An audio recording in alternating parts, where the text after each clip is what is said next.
Assalamu alaikum, Ramadan Kareem. Look, with last 10 days, last 10 nights are coming up, right? So, subhanAllah, this could be nerve-wracking for some of you because you're thinking, subhanAllah, I'm already crashing out. How am I going to maintain this? What am I going to do after Ramadan, right? And we always hear this advice, read juz a day, right? And last 10 nights, go even harder, go 2 juz a day, right? And you might be thinking, I'm struggling to even do a juz a day, half a juz a day. Forget that, before Ramadan, I wasn't even reading any Quran, right? And so, look, instead of trying to hit an impossible target, what if you worked with where you are and leveled up in a sustainable way, right? And the problem with why a lot of Ramadan productivity advice doesn't stick, many of us, we kind of start strong and our efforts kind of crash mid-month, and this kind of all or nothing mindset, it creates guilt and inconsistency. And look, to be honest with you, right, think about what you achieved last Ramadan. Are you anywhere near that now? Right? Were you even better off after Ramadan than you were before, or did you just go straight back to the old bad habits? So the approach I'm going to teach you, this framework, is something which inshallah will mean that actually after Ramadan you're going to be better than you were before. And that's the most important thing, because the Prophet ﷺ said that the most beloved deed to Allah, the most beloved, the best, right, is that which is done consistently, even if it's little. Even if it's little. So it's consistency. It's about developing a habit. And so a better framework is to start with your current habit, however small it is, to increase it in Ramadan, go in all in the last 10 nights, and post Ramadan kind of fall back, but at a higher level. So this is what I call the 1-to-1 Ramadan growth formula, right? Something which I coined just this Ramadan, never revealed this before. And this is how it works, okay?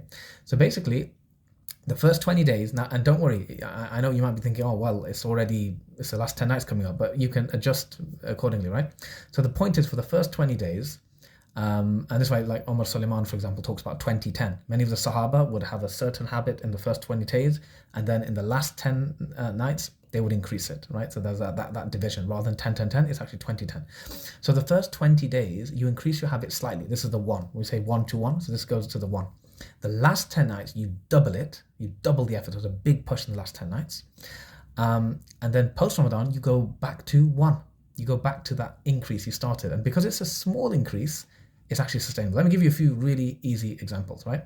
So, simple example. Let's say pre-Ramadan, your Quran habit, you have something like Quranly, and you're just reading like one, let's say you're reading like 1 ayah a day. Yeah? That's what you're doing pre-Ramadan on average, right? So then, the first 20 days, you want to increase it. Now, you might think 2 is just too easy. Let's say you go to 3 ayahs a day, like a small increase. Yeah. And then for the last 10 nights, you double that. You go to 6 ayahs a day. Yeah. And then post Ramadan, you go back to 3, right? Which was, right? So it's like 1, 2, 1. And that 3, which you maintain post-Ramadan, it doesn't feel so hard because there's a small increase to start with. You push for the last 10 nights and you go back and it feels quite easy, right? I'll give you one more example. Imagine dhikr. Let's say pre-Ramadan, you would do dhikr 10 minutes a day. So for the first 20 days, you just increase it slightly. You go for 12 minutes, yeah? 12 and a half minutes, something like that, right?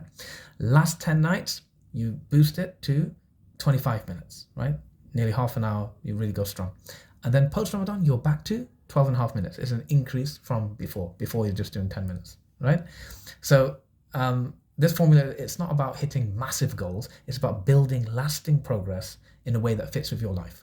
And by the time Ramadan ends, you won't just go back to where you started, you'll have leveled up. Okay, so inshallah, comment below, or if you're watching this via YouTube, you can maybe comment below in the YouTube video, or reply to me on email, or comment below in the post if you're watching this on LinkedIn or Facebook. Comment on how will you apply this 1-to-1 Ramadan growth formula, right? Let me know, and I can even give you some feedback to tell you that you got it right. All right, Jazakallah khairan. Assalamu alaikum.